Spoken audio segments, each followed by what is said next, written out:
Your Steve Jones Show podcast is loading now. The Steve Jones Show podcast is sponsored by Sunbury Motors, North 4th Street in Sunbury, and Sunbury Motors Kia, routes 11 and 15 in Hummel's Wharf.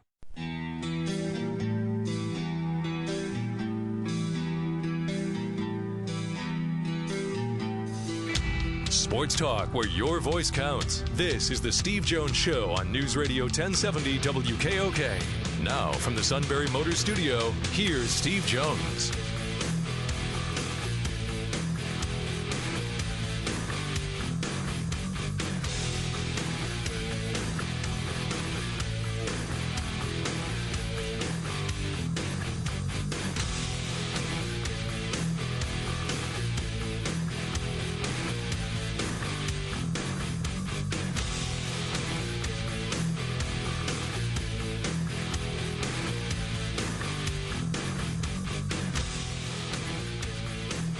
And welcome into the Tuesday edition of the Steve Jones Show. News Radio 1070 WKOK and Sean Carey. Steve checking in from the Sunbury Motors studio soon. Sunbury Motors, Ford, Lincoln, Hyundai in the North 4th Street Auto Plaza, Sunbury, and Sunbury Motors Kia on the Strip, routes 11 and 15 in Hummel's Wharf. Lots of ways to stay in contact with us. Our email is stevejones@wkok.com. Like us on Facebook. Follow us on Twitter. Our Twitter handle at SteveJonesPSU. Our toll-free is 800-795-9565. And scheduled to join us today, Neal Coolong from USA Today. Get his take on the conference championship games from this past weekend. And now we count down to Super Bowl 52. Not only that, he did an expose on penalties. Patriots penalties. Now, I did some research, too. It is not overall for the season as egregious as people think. Okay, now let's do assumptions. Where do you think the Patriots rank? Now, this is for the season.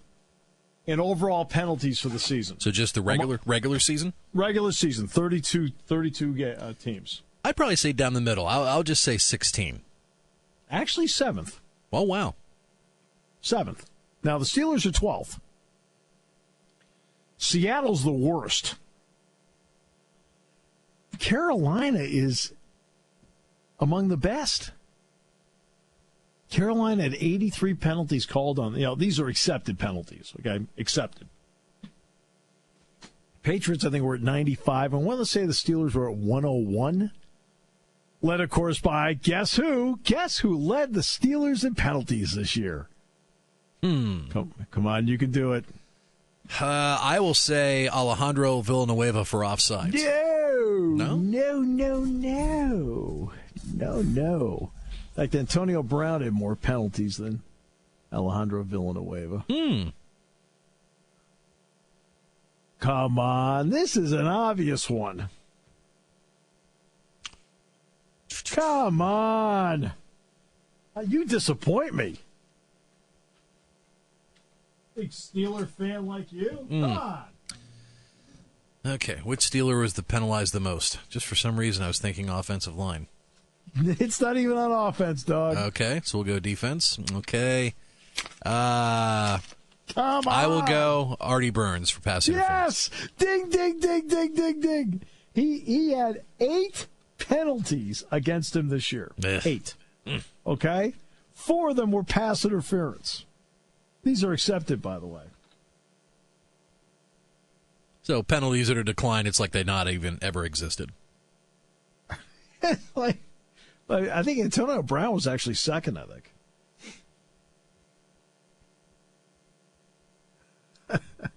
So, okay. Yeah. Hope I got my my fan card back. I don't know. I was worried there for a second. No, I'm still worried. I mean, Artie Burns has been mentioned on the show many times. Yes. I figure that, come on. Yeah. Artie Burns, man. I think Antonio Brown was second. My third guess was going to be Mike Mitchell. That was going to be my third guess. No, Mike Mitchell's way down. way down. And you know what? Ryan Shazier's only called for one penalty all year. One penalty the entire season. Well, yeah, Mike Mitchell's down the list. Now, here's an issue going into the Super Bowl. We'll see what Gene wants to do about this, Gene Steratore.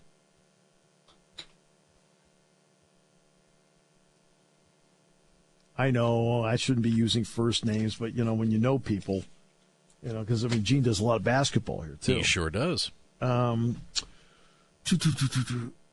Eagles are actually up there in penalties. And the Eagles have twice as many holding penalties called on them for the season than do the Patriots. Now, you're going to see that. Now, even I know the Carolina thing, because Carolina was the least penalized team, but normally you're going to see that with teams that have quarterbacks that move. You're going to probably get a holding penalty or two here and there because the offensive linemen then end up in odd spots trying to make blocks when the quarterback's moving so much. Now you get turned in a different direction, and you got to block in a different way. I mean, there's a lot to it. So sometimes when you got quarterbacks that move, they get hit with a lot of holding penalties, and Carson Wentz moves. It's just something to think about, but the Eagles, they're in the top 10 of most penalized, and the Patriots are in the top 10 of fewest penalized. That is something to look out for. Yes, I know people wonder about such things. Okay, even though the Eagles are technically the visiting team for the Super Bowl, the Patriots have elected to wear their white jerseys, so the Eagles will be wearing their home greens. Okay? I know people like, well, what uniform are they going to wear? The AFC team, because it's an even year, gets to pick the uniform. Patriots pick the white. All right. Patriots wearing white jerseys in the Super Bowl 3-0. Not that means anything. Well, you'd be amazed as to the names of the players wearing the white jerseys. It's remarkable how that there's a correlation between the names on the back and the success up on the board. 12 of the last 13 Super Bowl champions have worn white. Yes, a remarkable number. I'm going to say Green Bay. Did Green Bay break that? I think against the Steelers? I think so, yeah. Steelers wore, Steelers had white, yeah. They wore white when that game was played in Dallas. Or in Jerry World, yes. Mm-hmm.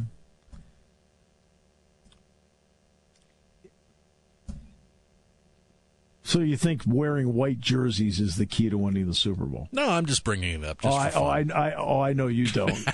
You're actually okay. Now the guy that was sitting in that chair before. Oh yeah. Okay, that is now like making sure your cell phone tells you that you need to buy here. He actually believed that. Oh yeah, gotta wear white. You have to do it. I mean. Look at what's happening. And he used to drive him nuts, like, because I'm not superstitious. Like, what? Who cares? He says, well, do you sit in the same spot in the booth? I go, no. I said, we sit in the spot where if the monitor's on the left-hand side and Jack can see it better, he sits there. I said, I don't change. I don't move around. I said, look, I go where, no. I ask different questions. I don't ask the same ones. Do I prepare a game the exact same way? Yes, because there's a pattern to preparing a game that helps me be, quote, prepared. But no, I don't have a lucky shirt. Lucky slacks, something. No. I wear what's clean. That's usually my prerequisite. Is it clean? Good. All right, we'll wear that. Yeah, he probably would. If the Steelers were still alive, he probably would bring out a mothballs the reversible 26 Woodson jersey.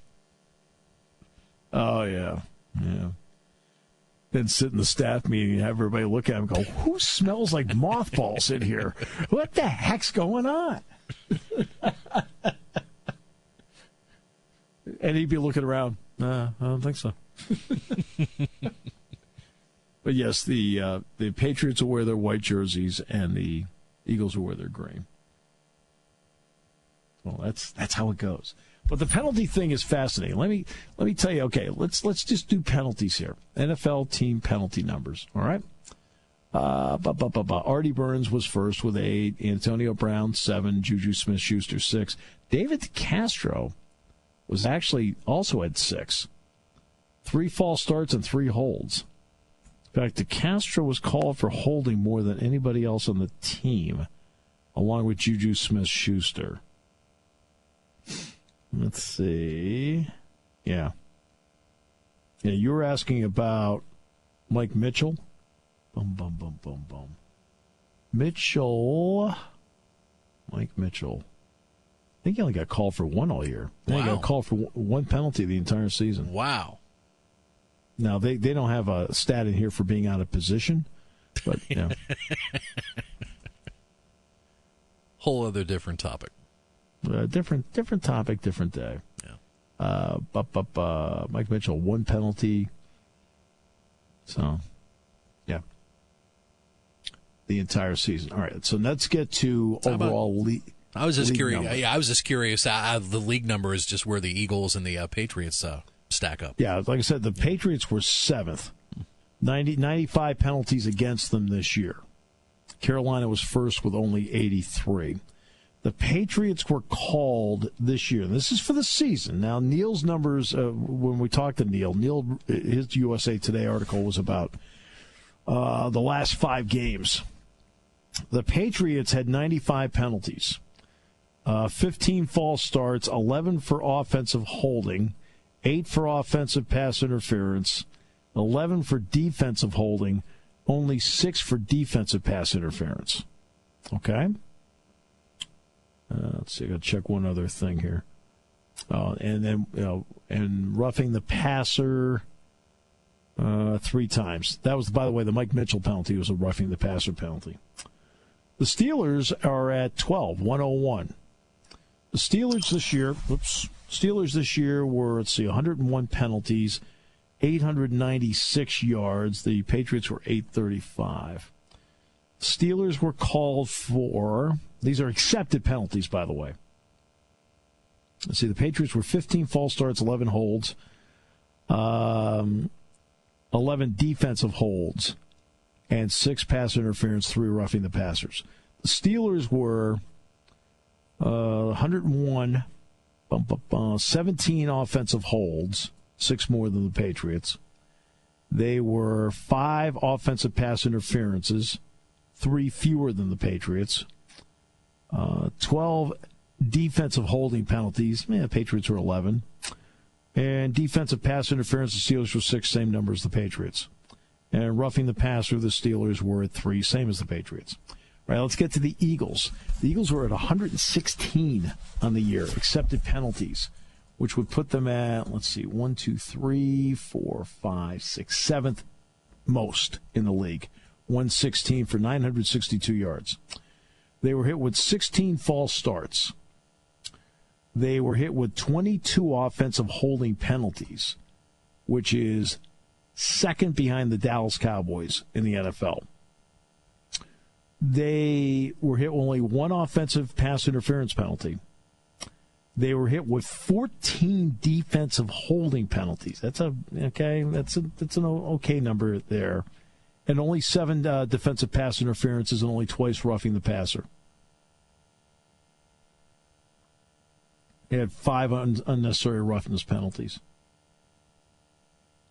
Let's see, illegal contact. Illegal contact's another one that you always look at. Illegal contact, the Eagles were hit with 3 of those. Patriots were hit with only 1 illegal contact all year. The Steelers were not hit with any illegal contact penalties all season. 0. Now, they may have been hit for it, but, maybe they hit a play and it's whatever. Guess who led the Eagles in penalties? These are accepted penalties. Okay, and this is going to be a problem for them. Lane Johnson had 10. 5 false starts, 5 holds. And remember, he didn't play the whole year. Jalen Mills hit 7, 3 holds, 4 pass interference. Vitae, 6 of them had 2 false starts, 4 holds. Alshon Jeffrey, a couple holds. Okay, offensive pass interference. Brandon Graham, one roughing the passer. Jason Kelsey got hit for one hold. Is anybody else really egregious here? Patrick Robinson got a call for defensive holding 3 times, but no pass interference penalties and no illegal contacts. Timmy Jernigan had 4 penalties. Usually just really like no big deal. He got called for offsides twice. Fletcher Cox, pretty clean. Fletcher Cox had 5 penalties that were accepted. 1 hold, twice he was offsides, and then 2 other, and I don't know what the category other means. Other means stupid penalties. No, I'm just kidding. No, I'm just kidding. But yeah, that's... List what other happens to be? No. But those are the specific ones. Maybe just for following football for a long time, you just automatically... Oakland has the stereotype of being the team most penalized year in and year out, but... Oh, well, no, we knew Seattle was all year. I mean, Seattle was... Oakland actually was, well, they were 9th. All right, let's look at Seattle. I know we got to take a break here, but... Okay? Yeah, we're good for another minute. We're good. Okay. Okay, the offensive tackle, Jermaine Navidi, right?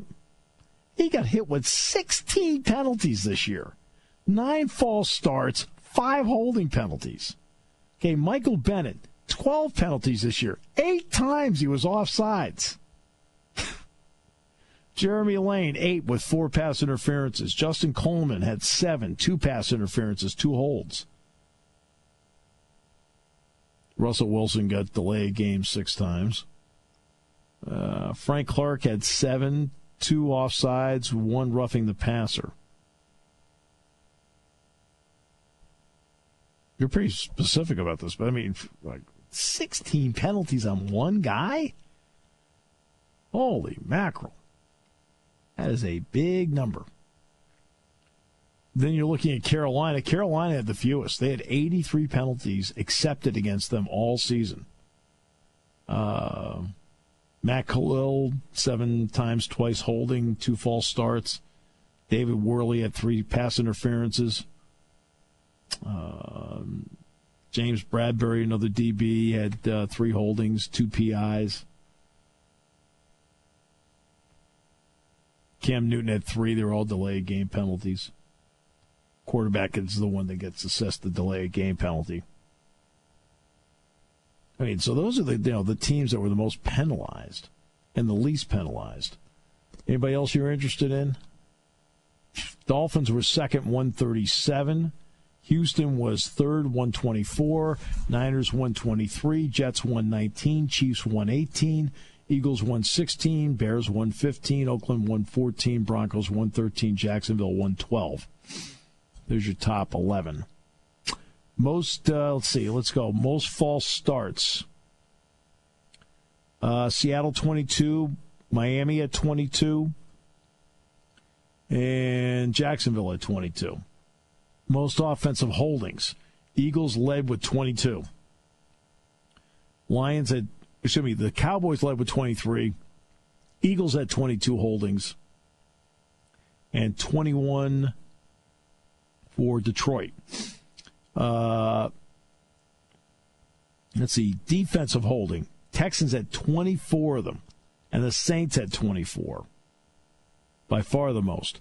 Illegal contacts, not as many as people think. Now remember, sometimes there's a completion on the other side of the field, and all of a sudden it's like, okay, illegal contact doesn't matter. The Jets had 4. Defensive pass interference. The Bengals had 18 to lead everybody. 18. After that, it was the Seahawks and the Chiefs both had 13, as did the Detroit Lions. Cowboys had 12. Personal foul penalties. Look like, okay, they must have registered it in different areas because everybody has 0. You and I both know that's not right. Like, for example, roughing the passer and so forth. Roughing the passer, Houston had 6 to lead the way. Seattle had 5, Jets had 5, Kansas City had 5. And the Chargers had 5. Now, nobody knows the Chargers had 5 because nobody saw their games. All right. So, there you go. Interesting, though, isn't it? Yeah, you kind of see how the breakdown is. They even do it by player here. We'll take a break.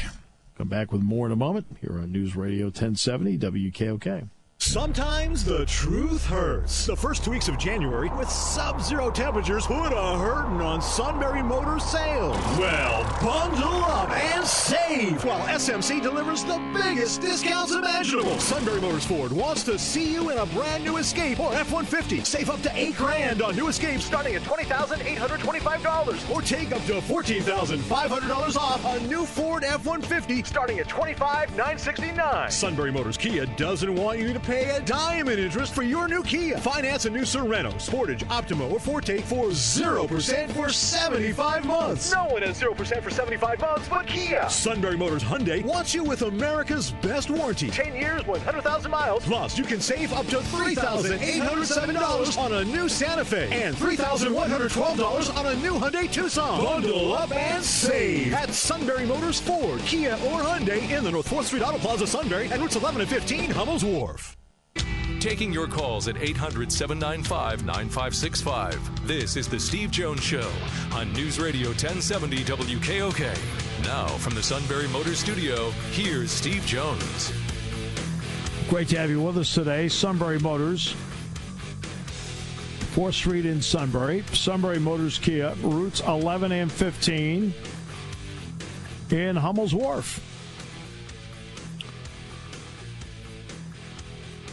All right, let's get to this day in sports history, or as Sean would say, d'histoire. You're just a bit more sophisticated. That surprises a lot of people.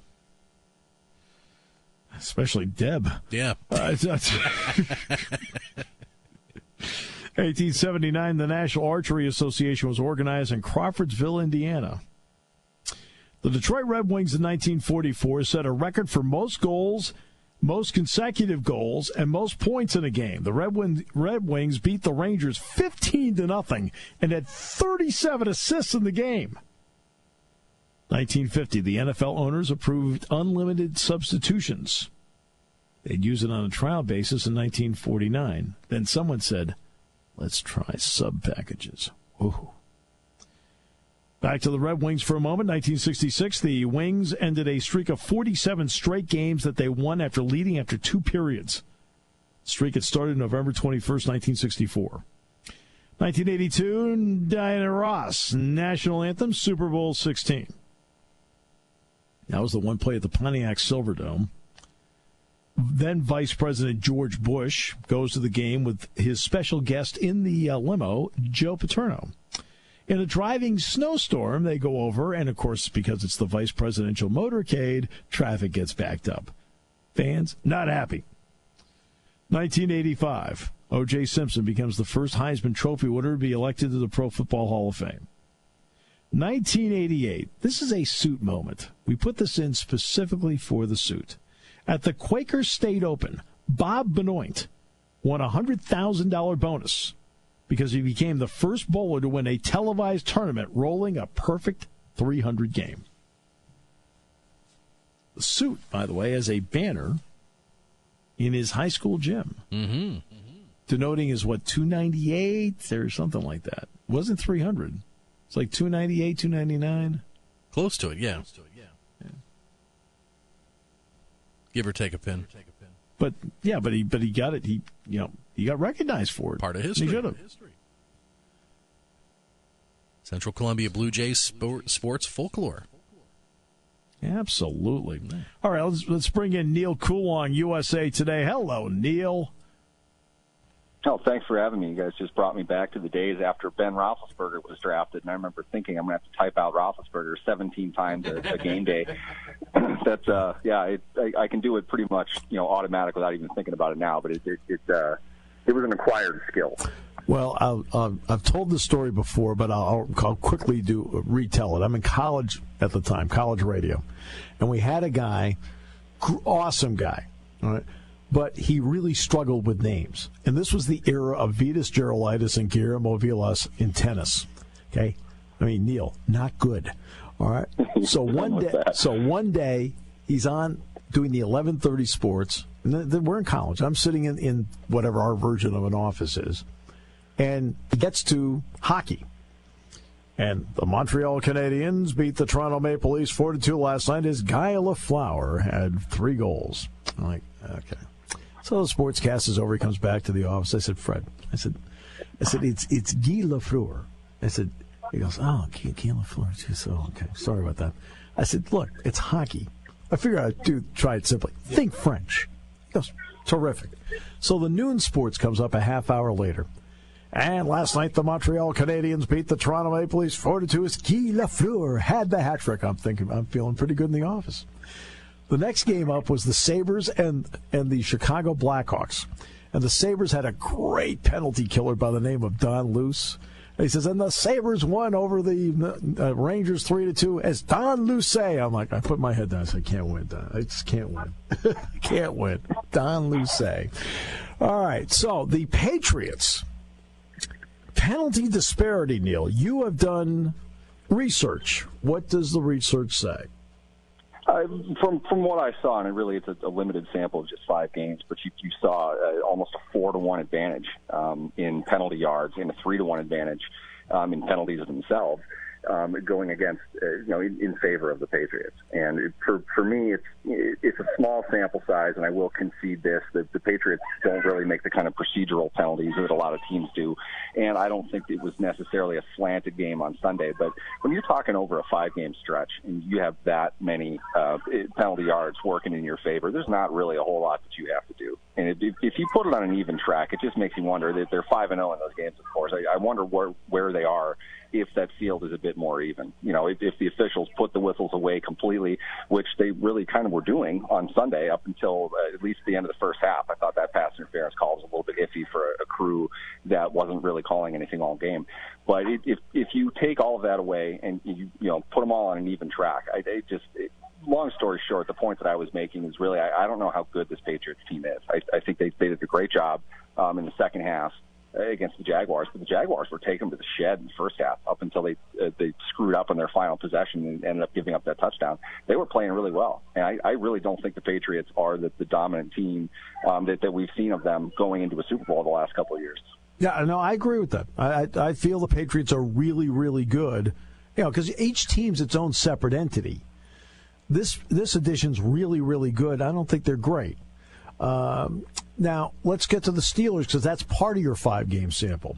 How were the Steelers this year as a team with penalties? Were they in the top 10 among fewest? Were they in the middle of the pack? What were they compared to, say, where the Patriots were this year? That's a good question. I didn't look them up specifically, but just going off the top of my head, I would say they're probably about the middle of the pack. They started off pretty bad. They got a lot of penalties, particularly on special teams early. But the procedural stuff, that tends to be the difference between the most penalized and the least penalized teams. You're probably going to get, I know everyone hates NFL officials, but you're probably going to get roughly the same amount of pass interference calls across the board. It's illegal procedure, false start. In the Jaguars case, a delay of game coming out of a timeout. The sloppy, undisciplined teams make more of those. And I think the Steelers are probably closer on that side, but I don't think they were one of the most egregious teams of the season. That's definitely something I'm going to look up. Let's go 13, 101. I looked it up. The Patriots were 7th at 95. Fewest was Carolina at 83. Wow. Total number of penalties. I even give you the penalty breakdown, too, as to what some of these things are. The Patriots had 95 penalties for 835 yards this year. The Seahawks were the worst at 148 for 1,342 yards. Wow, that's got to be pretty historic. That's a huge amount of penalties. A game. Yeah, the Patriots were called for 6 defensive pass interference penalties the entire season. The Steelers were also called for 6. Yeah, I think that probably adds up. I would imagine right. That's even against the Patriots a lot more than the Steelers. False start: Patriots 15 times this year, Steelers 15 times. Wow, yeah, pretty even then. I mean, so it's not as crazy as people thinking. I mean, I know what you did. You did good work. You took a 5-game sample against, except for the Jets, all playoff teams. Yep, it was really that more than anything. And you look at those games, a lot of them were really. They were competitive. The Patriots got behind in a few of them.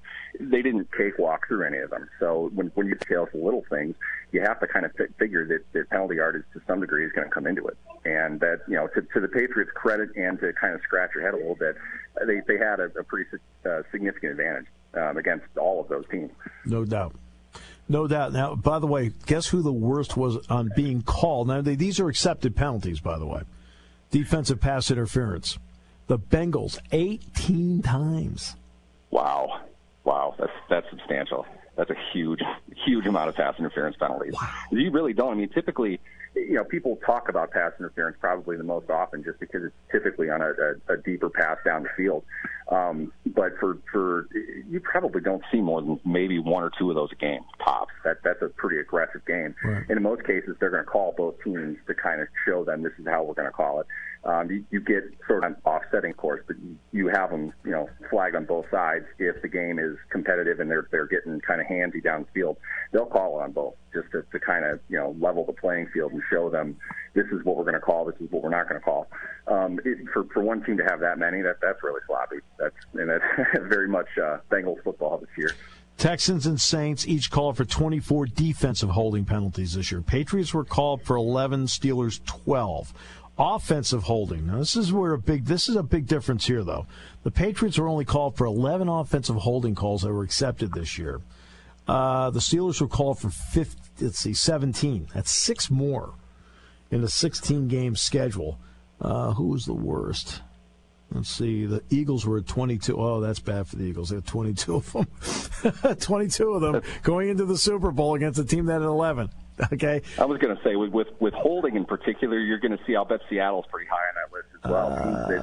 Their quarterbacks move around a bunch. 16. They're going to get more holding calls. Yeah, 16. Yeah, and, Roethlisberger and Brady are pretty much, stapled to the pocket. They're not really escaping a whole lot. That doesn't surprise me, especially considering how good both of those offensive lines are and how well they're coached. Those are probably the 2 best offensive line coaches in football. Okay. Could be the 2 best position coaches in football, even. But here's the odd part. Carolina was only called for 8, or accepted 8. That's weird. I mean, you're not declining holding all that often. Right. I can't imagine that situation plays enough to say 8 is probably right around the amount they got flagged for. But yeah, that's crazy. That's perhaps a kind of a microcosm of the Panthers season. They're really up and down team, very dangerous to play, but a lot of times they really just imploded. Yeah, that was 10% of their penalties this year. They had 83 called, 8 of them were holding. Wow. 9 were pass interference. They made mistakes everywhere else. All right, so you watched how it played out over the weekend. Now, we'll steal you before the Super Bowl. It's what we do. We steal your time all the time. So what do you think about, at least initially, of the matchup? To be honest with you, I was really surprised at the opening line coming out 5.5 for the Patriots. I'll take that all day. I'm not convinced the Patriots are the better team here. I'm really not. And if you look at the way they played in their respective championship games, I'll take Philadelphia all day. And Philadelphia ran a train through Minnesota. Yeah. That was nasty. They were clicking in all phases of the game. I don't think Doug Peterson gets enough credit for as good a coach as he is and how he's maximized the talent on the field. I think Jim Schwartz, if he doesn't get another head coaching job this year, he will soon if he can back up a very nasty defense. Mm-hmm. Philadelphia's defense is not, if it is at all, it's not a significant step lower than Jacksonville's. And the Patriots in the first half of that game were just getting crushed in the trenches. I think Philadelphia has, an advantage on their offensive line versus New England's defense, and they have the advantage defensive line versus New England's offensive line. So with that, you have to win the game in the trenches on one side of the ball to win a championship. In my opinion, you have to have that. recent, the past couple Super Bowl matchups, to me, that was the biggest factor. The offensive and defensive lines of the Super Bowl champions were considerably better, in my opinion. It's kind of a tale of two games for, New England and Atlanta last year, but offensive and defensive, the halves that each of those teams won, it was because of their lines. And I think Philadelphia just has too much firepower up front for a New England front to really be able to hold them off for a consistent amount of time. I think Philadelphia can get a lead on them, and it's going to be tough to score against a team like that when you're coming from behind, even if you are Tom Brady. Yeah, because they have the running game to back it up. I mean, this is where the Patriots had LeGarrette Blount. They don't have him anymore. You get to the fourth quarter, he becomes a closer type of player for you. But I give Belichick and his staff this kind of credit. If I had to, in a rough area, just say who are among the top 8 players for the Patriots, in my list it would include Rob Gronkowski, Dante Hightower, and Julian Edelman. Well, essentially in the second half of that game, they played without 3 of those guys. They still figured out a way to win. Now, again, field position played a huge role. I mean, let's not pretend Brady took them 150 yards on the final drive to win, and everybody goes crazy. It was a 30-yard drive. They were already in field goal position to tie when they got the ball. Yeah, I mean, with that, too, Jacksonville, I mean, they're an up-and-coming team. I thought Maroney had a great script for them right away, very much like what Atlanta did, but they ran out of plays. Yep. They're not a dynamic offense in any way, shape, or form. And in the end, that's really what killed them, because they're running the ball literally every first down. They pretty much have to. They don't have enough passing game to back them off. They have to win on the ground. They have to kill clock. But they just couldn't make enough plays to extend drives a little bit longer the way they did in the first half. And that's largely because they don't really have any offensive talent. That's not a great offensive team. I thought Bortles did a great job. He stepped up and made a couple big throws for him. And that play that Gilmore made at the end was just otherworldly. Yeah, that was a phenomenal huge play for the Jaguars. So you give them credit for fighting as long as they did. To me, it was kind of obvious in the third quarter. Like they're out of gas. They don't have enough. Right. Patriots are just going to lean on them the rest of the way. And in typical Belichick coach fashion, they're going to make special teams be a factor in the game. And it absolutely was. And it was. Yeah, and not only that, this is where you see, for example, all right, you don't have Julian Edelman, but now you got Cooks, now you got Amendola, you got Hogan, so you got depth to do it. This is where not having Allen Robinson, I thought, really hurt Jacksonville. It took away a guy that the Patriots would really have to sit back and say, wait a minute, this guy deserves a lot of respect here. And now he was out all year, but that's the kind of game where he makes a difference in the game. Yeah, absolutely. And that's really the value of a receiver. It's a guy that you can confidently get the ball 9 times to in the game and legitimately expect him to catch 7 of them. Robinson's a great player, very underrated player in the NFL. He's going to change a lot of that offensive dynamic next year, and I think Jacksonville's a team that you have to look out for, going into next season. But this game was really, to me, it was like, you've won your consolation prize. Now it's, your chance to get some big game experience. They're just not going to have it overall to beat a team like New England. But they gave them a great game. Really, I think defensively, if they wouldn't have played often so much, if they weren't so afraid of getting beat deep late, which is a very common coaching assessment. Most people will say that. Play off the receiver because you're up by 10 points in the fourth quarter. You don't typically want to press them and get forced into a big play. But if I was Jacksonville in that case, that's what I would have done. I just keep punching him in the mouth. He's got nothing to lose. If you really think the Patriots are going to beat you deep consistently, I don't know what to tell you, but you don't trust your own team. I think that was a tactical mistake that I wish I didn't see, but I wasn't surprised by it. All right, one quick trivia question before we exit. Which player led the Steelers in accepted penalties this year? Oh, you can do this. Artie Burns. Oh, yes. Yeah, we have a winner. Yeah. 8. He probably had, 7 or 8 would be my guess. 8, 4 pass interferences, and 1 holding. Oh, Artie. I was just telling somebody this earlier. It's just, looking at the Steelers draft, heading into the draft, it's really unfortunate to see Sean Davis and Artie Burns playing as if they're still rookies. They have 2 full seasons under their belt. In their last game, they played like rookies. Yeah. It's like something's got to change.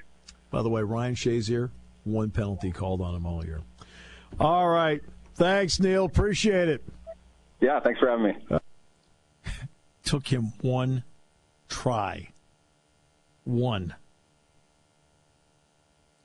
I bounced back nicely. Got it on the second one. No, you did. again, I know he has a tendency to live in the past, but the suit was relieved that neither answer was Jerome Bettis or Troy Polamalu. Right. Just so you know, it's impossible for them suit to get penalties. They don't play anymore.